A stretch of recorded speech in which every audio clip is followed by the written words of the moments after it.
Hello, my name is Catherine Schmidt. I am a German anthropologist with Urban Anthropology Inc. I'm standing in front of one of the great German landmarks today in Milwaukee, Turner Hall, the home of the Turners. You will learn a little about the Turners later. German Americans have been the largest cultural group in Milwaukee for nearly all its history. But before we talk about Germans in Milwaukee, let's go back into Germany's past.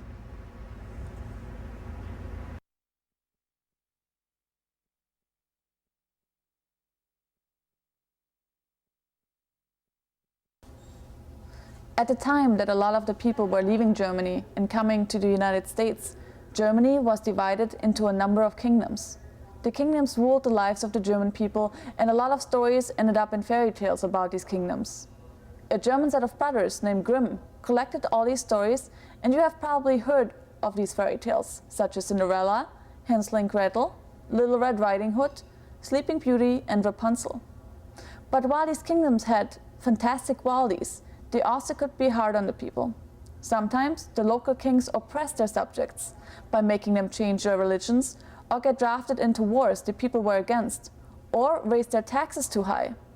This led a lot of people into leaving Germany, and many came to the United States. One of the major groups that would play a role in Milwaukee were the people called the 48ers. These were mainly liberal Germans who played big roles in education and culture. These people tried to reform Germany around the year 1848. Some tried to revolt against the kings. When the revolution failed, many came to the United States and many ended up in Milwaukee. They were also the ones that brought in the Turner societies to the US and built places to meet, like this Turner Hall. Later, when the kingdoms were all unified under one leader, Otto von Bismarck, the government began a campaign against the Roman Catholics in Germany, and many Catholics then left Germany for the United States. More Germans in Milwaukee are Catholic than any other religion. Another time that many Germans, especially German Jews, left Germany was during and after World War II. This was the time that Hitler and the Nazis ruled in Germany, and also the time that over 6 million Jews were killed in the Holocaust at the hands of the Nazis. Many Germans wanted to leave Germany then, especially the Jews, but during the early years of the war and just before the war broke out, very few were able to come here. The US immigration policy had quotas, which are limits placed on the number of people the government lets in. For example, in 1939, the quota allowed for only 27,370 German citizens to immigrate to the United States. But more than 300,000 Germans, mostly Jewish refugees, had applied for US entry permits. Only a small percentage got in. To make things worse, the United States openly denied entry permits to any immigrant likely to become a public charge, meaning they denied visas to people who came in with very little money. This ruling proved to be a serious problem for many Jewish refugees who had lost everything when the Nazis took power, and the US government ruled that Jews might be in need of government assistance after they immigrated to the United States. Toward the end of the war, the government created a war refugee board that helped to save about 200,000 Jews. But many believe this change came way too late. Nevertheless, during the end of the war and shortly afterwards, there was a large number of new Germans that came to the United States.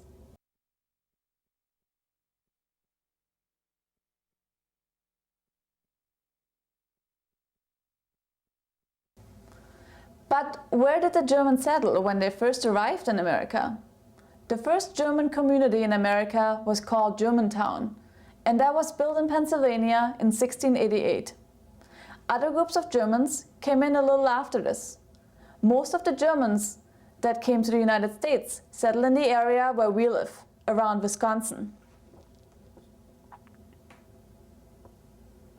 When the Germans came to America, much in America would change. When they first arrived, they encountered mainly English people, and a large group of the English were the Pilgrims or Puritans. Now, life with the Puritans was not at all like life in the United States today, especially for children. The Puritans contributed a lot to America, like helping set up a solid legal system. But they had very strict religious beliefs, especially about bringing up children. They believed that most kinds of play were sinful, and that all people, including children, should either work or worship all day. Kids weren't supposed to have active imaginations and listen to or tell stories.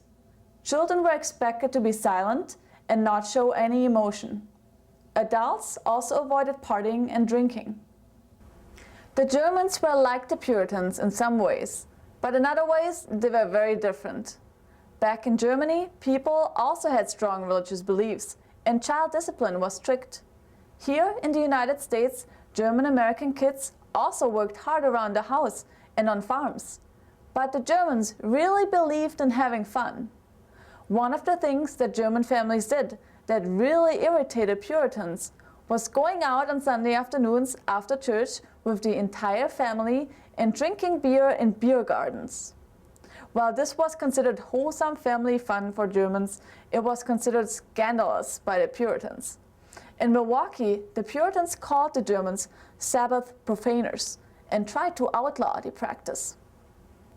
Later, we will talk more about German contributions in Milwaukee and in the United States. But something else is interesting about the Germans in Milwaukee. During the 19th century, a political movement began in Germany called socialism. This was a movement that strongly favored working class people over the wealthy and favored government ownership of many necessary resources such as water, electricity, and heating. While the socialists made headway in Europe, the movement never thrived in the United States. That is, except for in Milwaukee, Wisconsin.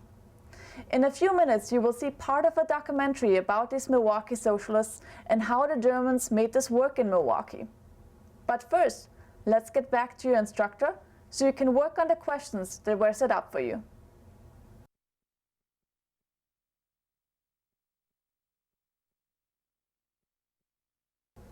Remember that I told you that we'd be hearing about how socialism developed in Milwaukee?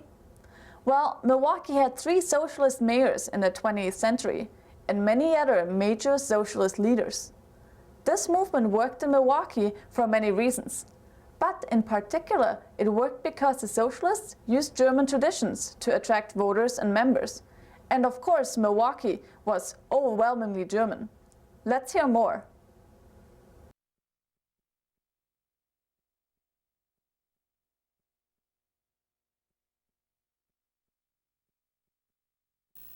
Both the philosophy and practices of the Milwaukee Socialists had German roots.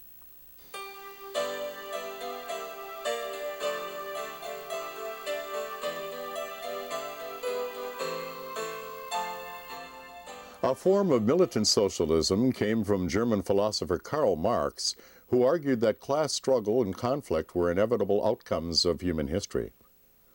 Less conflict-oriented in his approach was another German, Ferdinand Lassalle, who founded the General German Workers' Association, which later gave way to the Social Democratic Party of Germany. Lassalle believed that the conditions of the working class could be improved through organized effort and legislation. The Milwaukee movement was influenced somewhat by Marx in that many members saw a dichotomy between the interests of workers and capitalists, but were more influenced by Lassalle because they believed strongly in the democratic process and gradual reform. They wanted class conflict resolved at the ballot box. Today, the Socialist Party in Milwaukee is called the Democratic Socialist Party. Many of the 48ers that left Germany also had specific ideas about freedom and theology.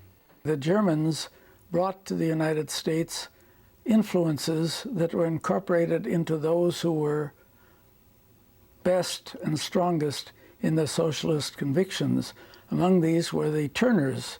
A second group were the Freidenker groups, the Freethinker, the Free Society, basically the Unitarian, as we would call them, unchurched Germans.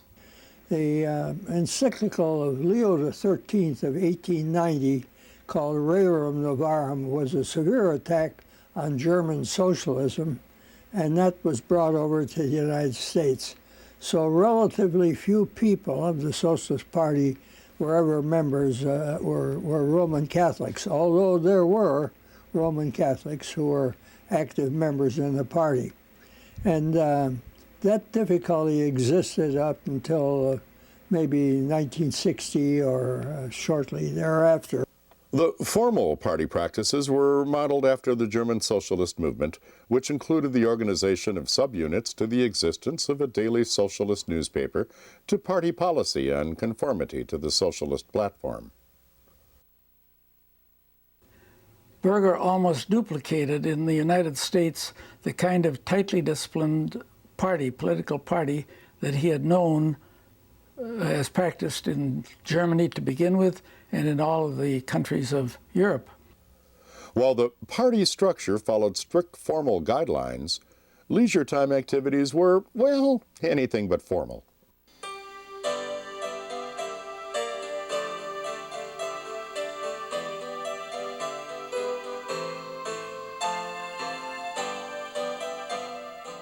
The Socialist Party in Milwaukee was grounded in a fully lived life. According to German scholar Don Heinrich Tolsmann and the German-American Experience, social relations among Germans were an extension of family life. German families worked together, but also enjoyed their social life together. Germans brought with them a large capacity for the enjoyment of life. Among the leisure time activities Germans contributed in mass to U.S. culture were music, theater, art, architecture, gymnastics, and a penchant for Sunday frolicking. You were involved. You were involved not just as a kid in a group, but families were involved. And it was a family structure. Many of the functions that we would go to not just involved the kids, but the families were there also. See, the Socialist Bazaar at the auditorium. It wasn't a big thing to see beer flow down there. It was a big thing to see it flow within family structures. During the height of socialist influence locally, most of the voting population in Milwaukee also shared German roots. While the socialists came to power on the heels of, and perhaps in response to, government corruption in Milwaukee, the voting population may have also recognized some cultural affinities with their socialist neighbors. For example, the socialists were the only political party locally to oppose prohibition early in the 20th century, an issue that clearly united Germans all over America. One of the issues that was foremost in the minds of people in Wisconsin and in Milwaukee during the Milwaukee socialist heyday was the issue of prohibition. On this, one might say reformers would be prohibitionists, but not in the case of the socialists. They supported the breweries. In fact, they got money from the breweries to help their support of the breweries against prohibition. In addition to the family activities, Milwaukee had an active organization for youth called the Young People's Socialist League, or YPSL, YPSLs. This organization had been founded nationally at the turn of the 20th century. While the YPSLs all over the country were active in political education, campaigning for socialist candidates, labor movements, protest, and demonstrations. In Milwaukee, the YPSL also took on a decidedly social spirit with decidedly German leisure time activities. Young people could join the YPSL whether or not their parents were socialists. At an early age, the YPSL youth attended Sunday schools, an alternative to Christian Sunday schools that were developed by the free thinkers of the movement. The younger YPSL members usually spent more of their time in recreational activities than socialist educational activities. Most of these activities were those the Germans had brought with them to America en masse, including theater, arts and crafts, singing societies such as the Young People's Socialist Choir, and physical activities through gymnastics and nature walks. This does not mean that all socialist messages were ignored. In addition to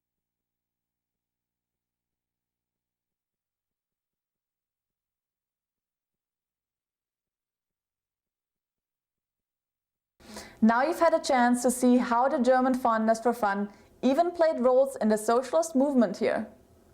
Many of the other contributions of Germans also involved pure fun. Germans contributed so much to art, music, theater, games, and sports, especially gymnastics. Turner Hall that you saw even has its own gym, just for people to come and exercise and play sports. A German man from that first Germantown settlement invented the game of Monopoly. A German woman created the first teddy bear. Germans brought over a card game called Sheep's Head, and they even invented kindergarten. Germans also created beautiful buildings all over the country and Milwaukee, such as our own City Hall and the Pabst Theater. Germans built large breweries, tanneries, and bakeries and foundries all over Milwaukee and other parts of the United States. The Germans also brought back Christmas and Easter to the United States after the Puritans had outlawed the holidays. They wrote the story on Kris Kringle in America. They invented the Christmas tree. They drew the first picture of Santa Claus. They even invented the Easter Bunny. And of course they brought with them hundreds of stories that we know today as fairy tales. These are all the stories that the Brothers Grimm collected in Germany. Because so many Germans kept coming to the United States, eventually all these customs became part of American life. Kids' lives changed from the days when play was considered evil to days when play was considered healthy. Kids were now supposed to be creative and full of imagination. The Germans had a long, long tradition of being imaginative through their storytelling. And because of the Germans, the adults can also enjoy fun Sunday afternoons with food and drink and of course sports. Let us return to your instructor.